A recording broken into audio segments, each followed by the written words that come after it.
Yo, what's up guys? So, for today's video guys, meron ako nabili sa Shopee na product ni EasyWorks Garage. Susubukan natin ito. Ito nga pala, yung product ni EasyWorks Garage. So, ito po yung product ni EasyWorks Garage. Product ni EasyWorks Garage.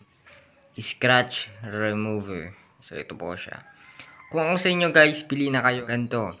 Mura lang to sa Shopee. Mura lang naman to guys. So, nabibili ito sa Shopee at Lazada. So, bili na kayo guys. Ito yung pangtanggal ng mga naninilaw na headlight ninyo. Kayang-kaya niyang ibalik sa bago. Pag mayroon pang gas-gas yung inyong sasakyan, kayang-kaya niya tanggalin. Kayang-kaya tanggalin ng scratch remover ito. Kaya subukan nyo. Sobrang quality ng product ni EasyWorks Garage. At ito pa yung isang product ni EasyWorks Garage guys. So, glass cleaner EasyWorks. Yeah. 250 ml siya guys. Ito yung glass cleaner EasyWorks Garage. Mamaya susubukan natin itong mga product ni EasyWorks Garage. Ayan po siyang kasamang EasyWorks sticker.